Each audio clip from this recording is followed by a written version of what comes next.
आप देख रहे हैं श्री हरि कृपा आश्रम चैनल। संस्थापक स्वामी श्री हरि चैतन्य पुरी जी महाराज।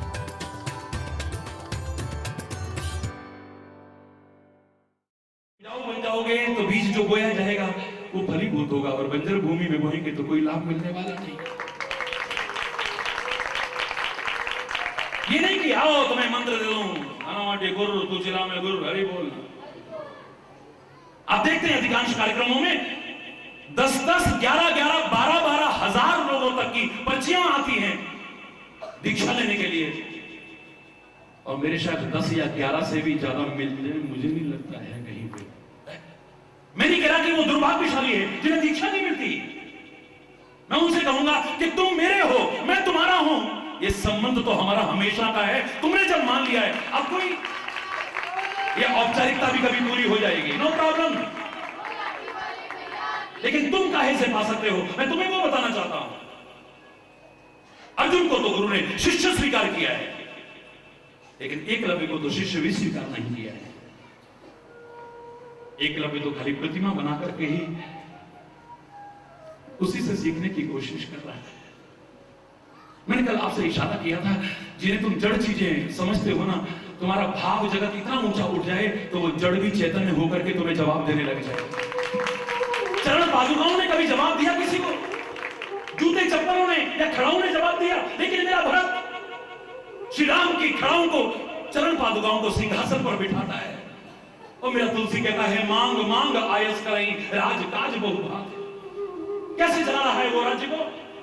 उन चरण पादुकाओं से आज्ञा मांग रहा है। चरण पादुकाओं से आपकी मति होगी तो क्या कहोगे? जड़ चरण पादुका से। और वो चरण पादुका जवाब देती थी, उत्तर देती थी, वो मार्गदर्शन देती थी, और उस तरह से भरत राज्य कर रहा था। अगर भाव जगत इतना पहुंच जाए तो चरण पादुका भी बोल सकती है, तुम्हें जवाब दे सकती है, मार्गदर्शन दे सकती है। भाव जगत में इतने अगर आगे पहुंच जाओ, एकलव्य की वो मिट्टी की मूर्ति भी मुक्त दे सकती है, शायद द्रोणाचार्य भी ना दे सके। कुत्ते ने मुंह खोला भौंकने के लिए, द्रोणाचार्य भी हैं और अर्जुन भी वहीं पर है, और भी लोग वहां पर हैं। तो क्या देखते हैं, उसकी तो भौंकने की आवाज भी नहीं आ पाई। मुंह खोला था अभी भौंकने के लिए, लेकिन भौंकने से पहले ही तीर तीर तीर तीर तीर एक क्षण में तो मुंह बंद कर दिया। ऐसा धनुर्धर कौन है भाई? कौन सी दिशा से तीर आए हैं? चलो उस दिशा में चल दिए। वहां पर क्या देखते हैं? एक भील है जिसे लोग अधम मानते थे, निकृष्ट मानते थे, नीच मानते थे, अपवित्र मानते थे, जिसे स्वयं द्रोणाचार्य ने भी शिष्य स्वीकार नहीं किया था। तीर तुमने चलाए हैं? हाँ गुरुदेव। गुरुदेव? मैं तुम्हारा गुरुदेव कैसे हुआ? आइए मैं आपको समझाता हूं। कुटिया के अंदर लेकर के गए तो क्या देखते हैं? मिट्टी की एक मूर्ति बना रखी है, उसके आगे ही आंखें बंद करके आंखों से आंसू बहाता हुआ प्रार्थना करता है, गुरुदेव ऐसे आपने स्वीकार ना किया हो, लेकिन तो आप तो महान हैं, मेरे पर कृपा करो कि मैं भी दुनिया का एक श्रेष्ठ धनुर्धर बन करके दिखा दूं। गुरुदेव आपकी जो मूर्ति है ना, इसने मुझे मार्गदर्शन दिया है, इसने बताया है कि ऐसे तीर चलाओ, ऐसे तीर चलाओ। गुरु भक्ति की चर्चा चले और एकलव्य को हम याद ना करें, कैसे हो सकता है? लेकिन स्वार्थी गुरुओं की, लालची गुरुओं की,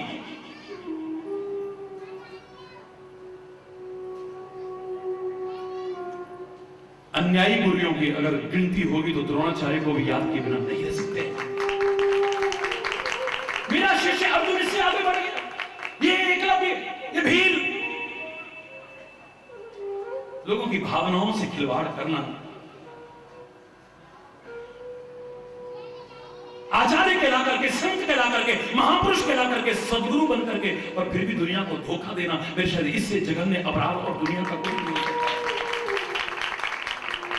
मेरे से किसी ने कहा, महाराज जी ये खाकी वर्दी वाले जो होते हैं ना, पुलिस वाले बड़े खराब होते हैं।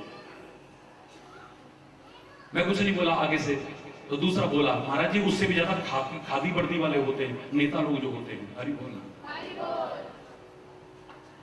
आखिर में मुझे बोलना पड़ा कि खाकी वालों से खादी वाले होंगे तुम्हारी निगाह में, मेरे, लेकिन मेरे निगाह में तो जो संत का वेश बना करके समाज को धोखा दे रहे हैं, उनसे भयानक अपराधी और कोई नहीं हो सकता है।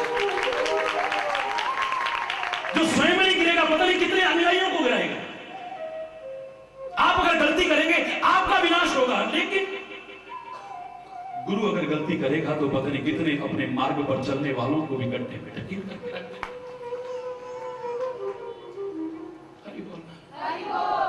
तुम चाहो तो एकलव्य की तरह वहां बैठे बैठे सब कुछ पा सकते हो, कोई आवश्यक नहीं।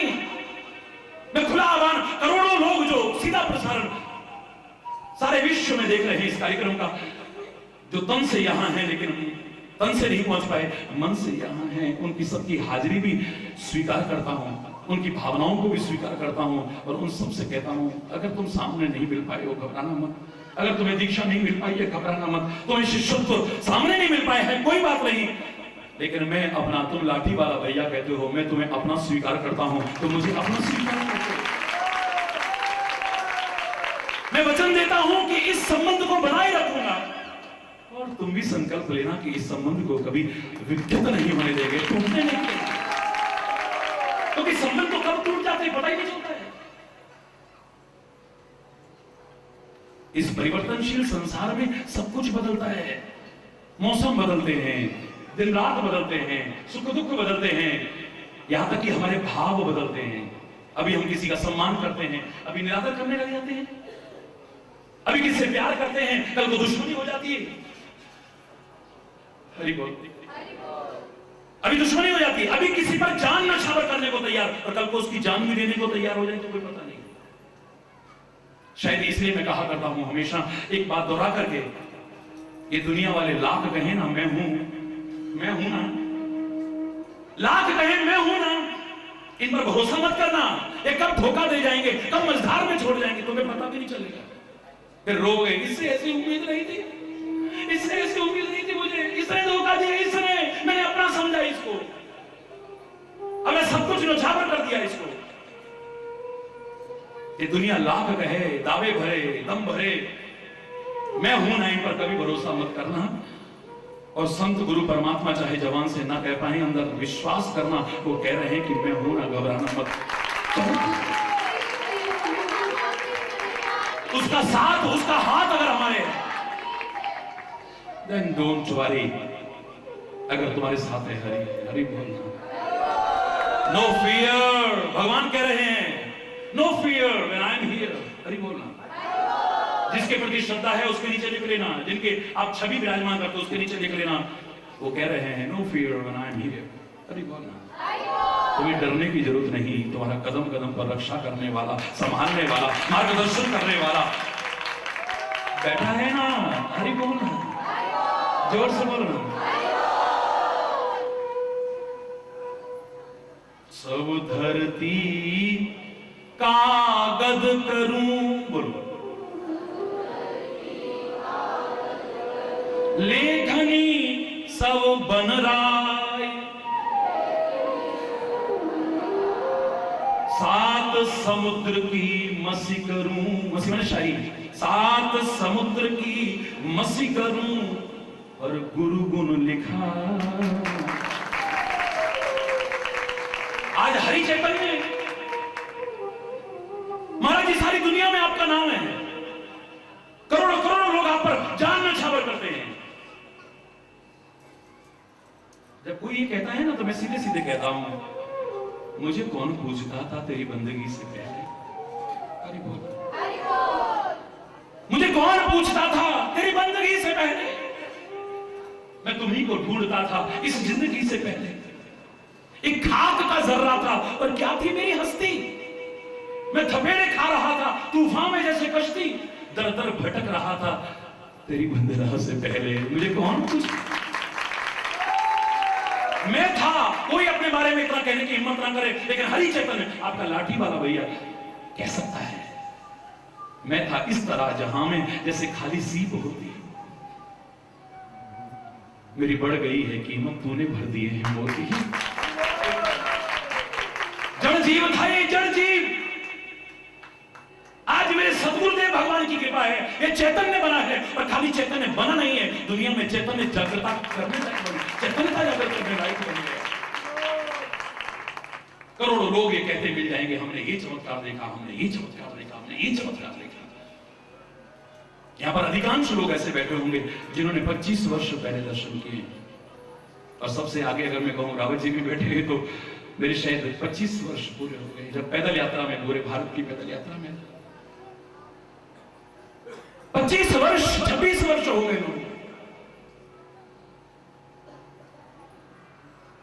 जब कोई कहता है हमने ये देखा, वो देखा, मैं चुप हो जाता हूं। आप क्या कहते हो महाराज जी? मैं इतना कह सकता हूं, मैं क्या चमत्कार दिखाऊंगा?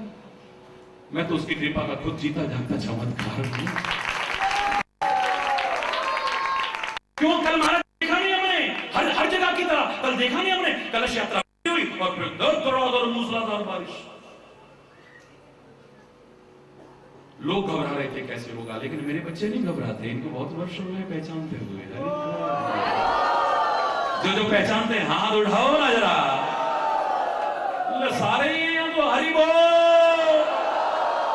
सुबह उम्मीद लग रही थी यहां कार्यक्रम होगा, और आप, हाँ आपको था, मैं मानता हूं। अगर वैसे माने तो क्या हालत थी आसमान में। पर मैं तो इतना कहूंगा, लोग कहते वर्षा रुक गई, जैसी महाराज जी आए वर्षा रुक गई, ये हो गया। मैं कहता हूं वर्षा कहां रुकी है? वो चाहे रुकी होगी सुनने के लिए, शांत होकर के, लेकिन अब तो प्यार की वर्षा हो रही है, ज्ञान की वर्षा हो रही है, कृपा की वर्षा हो रही है, वर्षा हो रही है। उस वर्षा में भीज करके हो सकता है तुम बीमार पड़ जाते, हो सकता है वो वर्षा, हो सकता है आपके जीवन को नुकसान पहुंचा देती, हो सकता है, मे बी। लेकिन इस वर्षा में नहा के तो कृतकृत्य हो जाओगे, धन्य धन्य हो जाओगे, समझ जाएगा जीवन, उठ जाएगा जीवन। महाराज जी को सेवा बताओ, कोई सेवा मुझे नहीं चाहिए आपकी सेवा। खुले शब्दों में कह रहा हूं, हरि चैतन्य तो खुद सेवा करना चाहता है, कराना नहीं चाहता है। किसी प्रकार की भी आपकी सेवाओं की आवश्यकता नहीं। यहां तो सेवा करने का भाव होना चाहिए, सेवा कराने का भाव नहीं होना चाहिए। कितनों को हमने समाज सुधार का पट्टा दे दिया। मेरे लिए भी कई बार लोग बोलते हैं, महाराज जी आपने समाज में 10 लाख लोग तो रात दिन जो पी के पड़े रहते थे सुधरे हुए, 10 लाख लोग, 10 लाख हो गए। अब इतने लोग बीच में गड़बड़ कर गए, मैं नहीं कहता, लेकिन 10 लाख लोग हैं। आपने समाज को कितनी जगह बलि प्रथा बंद करा दी, कितनी जगह ये बंद करा दिया। खुले शब्दों में कह रहा हूं, आज समाज सुधारकों की नहीं, समाज सेवकों की आवश्यकता है। सेवा भाव से,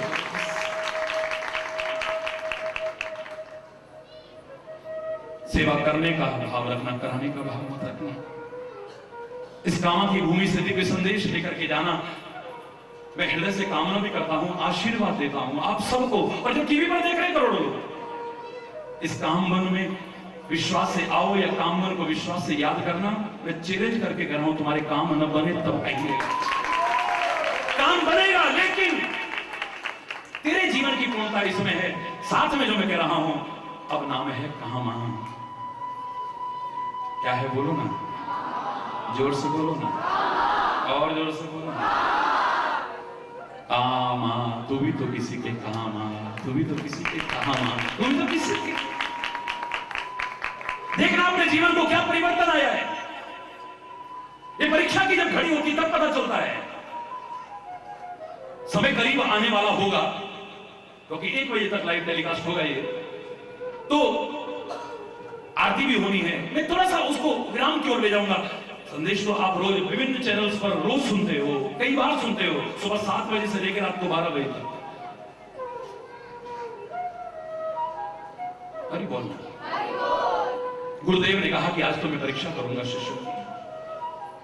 कोई भी कुटिया से बाहर नहीं जाएगा जब तक मेरी आज्ञा नहीं होगी। प्रातःकाल हो चुका है, लेकिन कोई शिष्य आश्रम के बाहर नहीं गया। गुरुदेव अपने आसन पर आकर के बैठे, नाम लेने करके एक एक शिष्य को बुलाने लगे।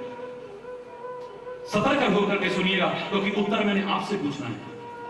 मैं आपको परीक्षक बनाता हूं, आप किसको कितने नंबर देते हो ये आप पर छोड़ता हूं, और सोचना कि अगर तुम ऐसे हो तुम्हें कितने नंबर मिलेंगे। बेटा एक फूल उठाओ, ये गुरुदेव आप कहते हैं परीक्षा लेनी, हाँ हाँ बिल्कुल, बस एक पुष्प लो और इसे ले जाकर के तो 2 किलोमीटर दूर मोड़ पर वो पीपल का पेड़ नहीं है उसकी जड़ में रखा उसे, बस बस इतनी सी परीक्षा। अरे जाओ तो सही भाई। आश्रम के द्वार से बाहर निकले तो क्या देखते हैं, रात को तो यहां कांटे थे नहीं, अब तो कांटे कांटे बिछे हुए, जिधर नजर जाती है कांटे ही कांटे, पूरा मार्ग कांटों से भरा हुआ है। नहीं, गुरुजी ने तो नहीं बिछाई परीक्षा लेने के। देखना चाहते होंगे कि मेरे शिष्य मेरे कहने पर इन कांटों पर चल सकते हैं कि नहीं। अरे गुरुजी नहीं जानते, एक इशारा कर दें हम तो गर्दन काट के उनके चरणों में चढ़ा रहे हैं। कांटों पर चलता हुआ जा रहा है। फिर कह रहा हूं अलर्ट होकर के सुनिएगा, कांटों पर चलता हुआ जा रहा है, पैर जख्मी हो गए, लहूलुहान हो रहे, खून टपक रहा है, हालत खराब है। फिर भी वहां पर पहुंचा, पुष्प रखा और जैसे तैसे उन कांटों पर चलता हुआ ही वापस आ गया। आकर के बेहोश होकर के गिर पड़ा। मेरे शायद मां की ममता इतनी नहीं होती होगी जितना संत और सदगुरु ममता हमारे लिए क्या लगता है, वात्सल्य लगता है। आजमा के देखो, जो समझ गया है वो उनका हो गया है। आंखों में आंसू आ गए गुरुदेव के, स्वयं अपने हाथों से जिनकी चरण रज लेने के लिए भगवान तक तरसते हो, वो गुरुदेव शिष्य के चरणों को, उसके जख्मों को ठीक कर रहे हैं, मलहम लगा रहे हैं, खून पोंछ रहे हैं। दूसरा शिष्य आया, कहो गुरुदेव आप परीक्षा करिए। हाँ बेटा ये पुष्प लो और जाकर के वहां रखा। जो आज्ञा गुरुदेव। बाहर निकला, देखा कांटे ही कांटे। इसने ये नहीं कहा कि गुरुदेव ने बिछाए, देखना अंदर ये कांटे कहां से आ गए। क्या चलो कोई बात नहीं, लगता है गुरुदेव देखना चाह रहे होंगे कि इस संसार में दुख भी है, सुख भी है, कांटे भी हैं, फूल भी हैं, पर मेरे शिष्य इस लायक बने हैं कि नहीं कि कांटों से बचते बचाते अपने दामन को बचाते हुए अपनी मंजिल तक पहुंच सकते हैं कि नहीं। इन कांटों में उलझ के तो नहीं रह जाते। बहुत कम जगह थी, कहीं अंगूठे के बल पर, कहीं एड़ी के बल पर, कहीं ऐसे उंगलियों के बल पर, ऐसे ऐसे ऐसे ऐसे करता करता करता करता कांटों से बचता हुआ एक कांटा नहीं छूने दिया। गया, पुष्प रखा, फिर उसी तरह से वापिस आके गुरुदेव के चरणों में प्रणाम करता है। पैर अजीब से हो चुके, लड़खड़ा के गिर पड़ता है। गुरुदेव फिर प्यार करते हैं, सहारा देते हैं। तीसरे शिष्य को बुलाया। 4 बजे परीक्षा शुरू की थी और अब उजाला होने लगा है, 6 बजे के करीब समय होने लगा है। तीसरे शिष्य का नंबर आया, बेटा परीक्षा के लिए तैयार हो जाओ। जो आगे गुरुदेव, ये पुष्प उठाओ, ले जाओ इसे बाहर और जाकर के इसे 2 किलोमीटर दूर उस मोड़ पे जो पीपल का पेड़ है उसकी जड़ में रख के आओ। जो आगे गुरुदेव। बाहर निकला तो क्या देखा, कांटे ही कांटे। मन में आया कि आरती का समय होने वाला है और हमारी कुटिया पर, हमारे आश्रम पर गुरुदेव की शरण में बहुत लोग आरती में आके सम्मिलित होते हैं। लोगों के आने का समय हो रहा है और उन लोगों के पैर में अगर कोई कांटा चुभा तो मेरी आत्मा मुझे माफ नहीं कर पाती। वापिस लौटा है, झाड़ू उठाया है, एक डंडा उठाया है, कांटों को बुहार करके किनारे करता है, आग लगाता है, पूरा मार्ग साफ कर दिया है। गुरुदेव के स्वभाव को जानता हूं। कई बार उन्होंने हमारी भलाई के लिए डांटा भी होगा, लेकिन अंदर इतनी कोमलता है कि मक्खन की कोमलता भी लज्जित होती है। मेरे गुरुदेव कृपा करके माफ कर देंगे, लेकिन लोगों के पैरों में कांटे लगे तो मेरी आत्मा माफ नहीं करेगी। रास्ता साफ हो गया है, अब तो टाइम कम लगना था, तो रेस लगाता हुआ गया, जाके पुष्प रखा और वापिस आप लगे। लग रहा था कि देर लगेगी, लेकिन औरों से भी पहले आ गए। अरे बोल आके गुरुदेव के चरणों में गिर पड़ा। आज्ञा गुरुदेव। अगर मैं आपको ये कहना चाहूं कि पहला नंबर किसको दोगे तो आप किसको दोगे? बोलो ना, सारे बोलेंगे जोर से। तीसरे वाले को आपने इतनी बार ताली बजाई होगी, आपने सही उत्तर दिया, मैं आपसे ताली बजाता हूं। आपका निर्णय गलत नहीं है,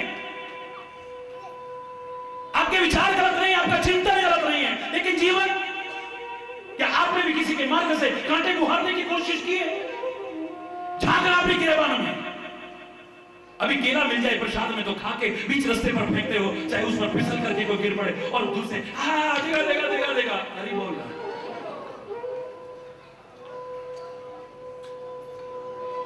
सोचना कि तुमने भी किसी के मार्ग के कांटे बुहारे हैं या किसी के मार्ग के अवरोधक बने हो, उसके मार्ग में कांटे बिछाने की कोशिश। किसी का कांटा निकालने की कोशिश की है या कांटा चुभाने की कोशिश की है। मेरे शायद एक इशारा काफी है समझदारों के लिए।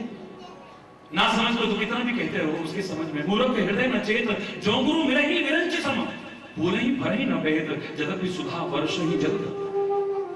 आकाश अमृत भी बरसाने लगे लेकिन बेहद नहीं फलेगी फूलेगी। ऐसे ही मूर्ख व्यक्ति के हृदय में चेत नहीं, चाहे वो उसका गुरु ब्रह्मा तो क्या ब्रह्म भी बनकर के आ जाए, पर ब्रह्म भी बनकर उसके समझ में नहीं। अर्जुन सीख सकता है भगवान कृष्ण से, लेकिन दुर्योधन नहीं सीख सकता है।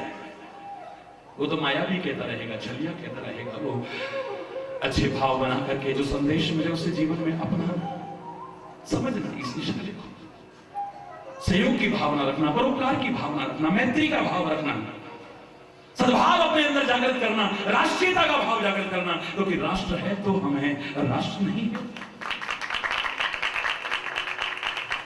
कुछ जयचंद्र हुए फिर पैदा जो जा दुश्मन से मिलते, जब जब आग लगी भारत में उनके चेहरे खिलते, तरस न खाते, जश्न मनाते, अपनी जेबें भरते, अपने नीच कुकृत्यों से इस मां को पीड़ित करते। जख्मी होकर भारत माता फिर से करा रही है। आजाद भगत सिंह बोस पुत्र गांधी को बुला रही है। ये गुलाम कर देंगे था तुमने आजाद कराया, लाखों वीर सपूतों ने तब था रक्त बहाया। अरे कुछ सोचा है? सिर्फ कश्मीर तो कब से कटा है मेरा, पूरा पश्चिम हाथ कटे हैं, सारा वस्त्र फटा है मेरा। और न काटो और न बांटो और न जख्म बढ़ाओ तुम, थोड़ी भी यदि लाज है बाकी मुझे मां की लाज बचाओ। पुकार रही है भारत माता मेरे अंतर की आवाज के रूप में। आवाज मेरे अंतर की है लेकिन दर्द मेरी भारत मां का है। जगत गुरु रहा है। गुरु पूर्णिमा के अवसर पर ये जरूर कहूंगा कि मजा तब है कि सिखाने वाले भी और सीखने वाले अपने जीवन को इतना ऊंचा उठाए कि दुनिया में फिर ये जगत गुरु के पद पर प्रतिष्ठा। विश्व शांति के अग्रदूत मेरे प्यारे भारत में आज अशांति दुर्भाग्यपूर्ण है, चिंता का विषय है। समय रहते जागरूक हो जाएं, निस्वार्थ भाव से सब प्रयास करें, मिलजुल करके प्रयास करें। मैं दावे से कह रहा हूं मेरे इस पवित्र राष्ट्र में तो शांति होगी और एक बार शांति का संदेश इसी तरह से सारी दुनिया में फिर गूंज उठेगा। आ जाए वो दिन, जल्दी आ जाए वो दिन। इसके लिए प्रार्थना करता हूं, आप सब मिलकर प्रार्थना करो, क्योंकि तो और जगह आग लगी होगी तो कभी ना कभी चिंगारी तुम्हारी तरफ भी आएगी। बच्चों बच नहीं पाओगे। बचना चाहते हो तो जहां चिंगारी लगी है उसमें घी डालने की कोशिश मत करना, बल्कि उसको बुझाने की कोशिश करना। तुम्हारा भला कर सको आप ऐसा। आपके सुखी समृद्ध खुशहाल जीवन की कामना करता हूं मैं। जो आधार आपको मिला है गुरु मंत्र के रूप में, किसी भी गुरु की शरण में, किसी भी संत की शरण में या अपनी भावना से, उसका जप तो करते रहना, लेकिन अपने कर्तव्य का पालन भी पूरा करना। कर्म भक्ति और ज्ञान का सुंदर समन्वय हो जाए। खाली श्रद्धा ना हो, खाली श्रम ना हो, श्रम और श्रद्धा का सुंदर समन्वय स्थापित करके चलो, तुम्हारा जीवन, आपका जीवन सुखी हो, समृद्ध हो, खुशहाल हो, बार बार कामना करता हूं। बहुत कुछ है कहने को, लेकिन समय, एक बार जोर से बोलेंगे धर्म की, संत समाज की, भारत की देवियों की, भक्त समाज की।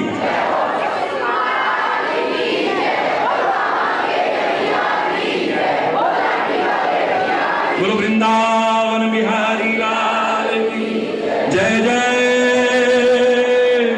श्री राम, जय जय। दूर दूर जो बैठे हुए हैं, उधर भी जहां तहां लोग खड़े भी हैं, सारे बोलेंगे जय जय श्री राम। श्याम ओम जय।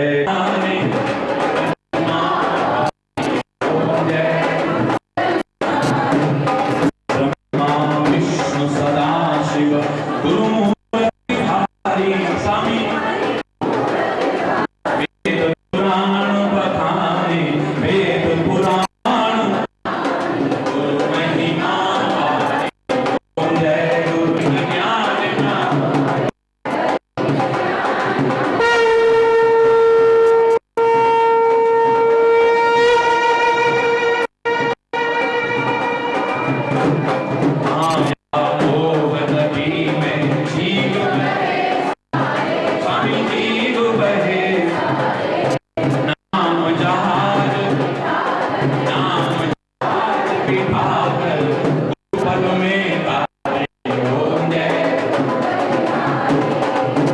ज्ञान खड़ग लेकर में ज्ञान गुरु सब संहारे। पंथ जगत में निज निज स्वामी निज निज गुण गावे। सबका सार बताकर सबका ओम जय गुरु बलिहारी। अमृत निर्मल सब बात हारी। स्वामी सुनत वचन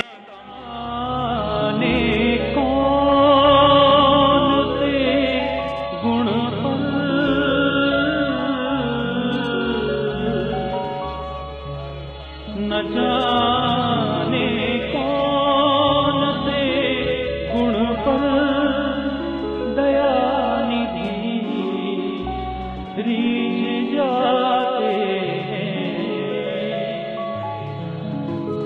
यही हरि भक्त कहते हैं, यही सद्गुण गाते हैं।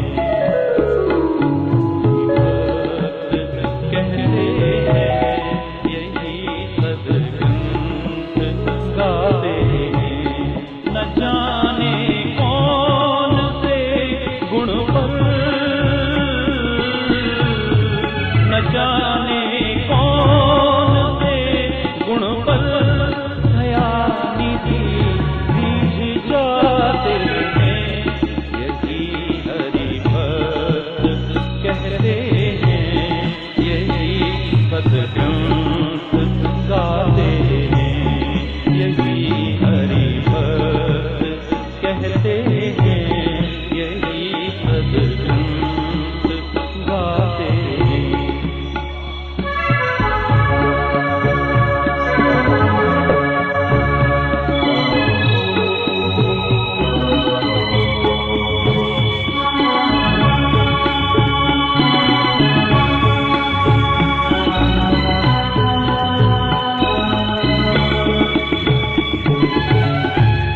नहीं स्वीकार करते हैं निमंत्रण उस दुर्योधन का।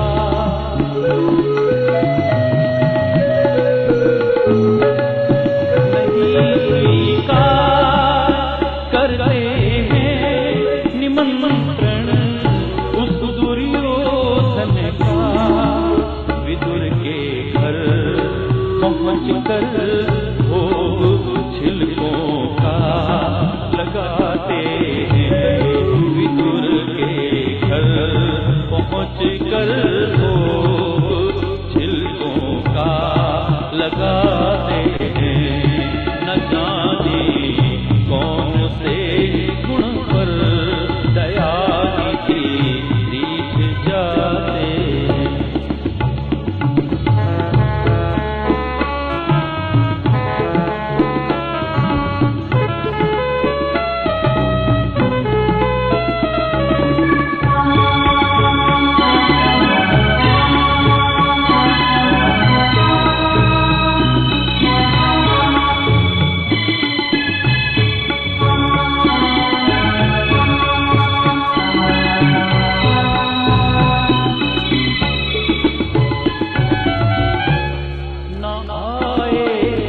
मधुपुरी से गोपियों की दुख व्यथा सुनकर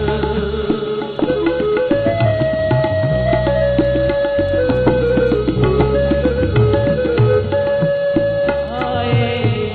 मधुपुरी से गोपियों की दुख व्यथा सुनकर द्रौपदी की दशा पर द्वारिका से दौड़े आते हैं।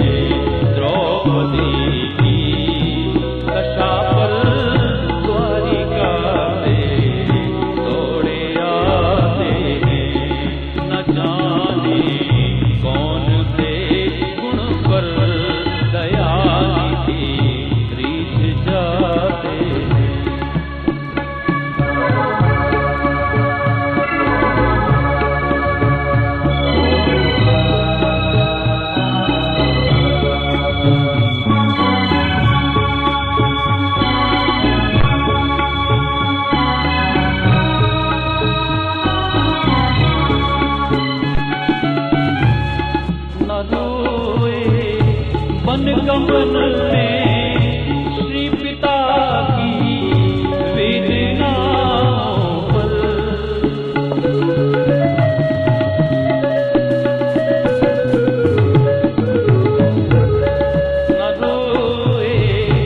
वन गमन में श्री पिता की वेदना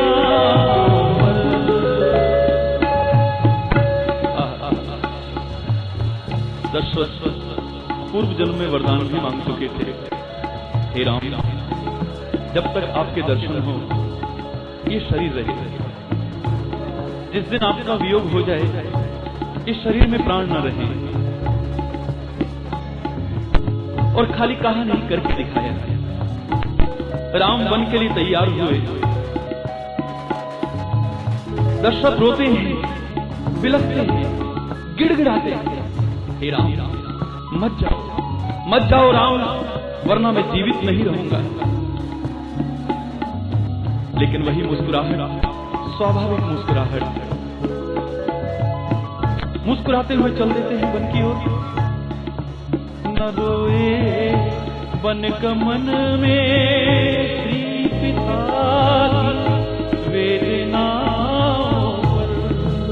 न रोए मेरे राम,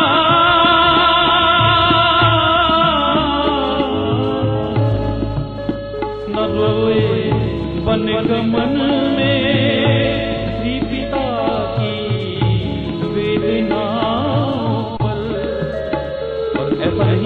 कि राम कठोर हो। उन्हीं राम को देखा, उठाकर गीत को निज गोद में आंसू बहाते हैं, उठाकर गीत को निज गोद में आंसू बहाते हैं। न जाने कौन से गुण पर दया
विचित्र लीला है प्रभु की।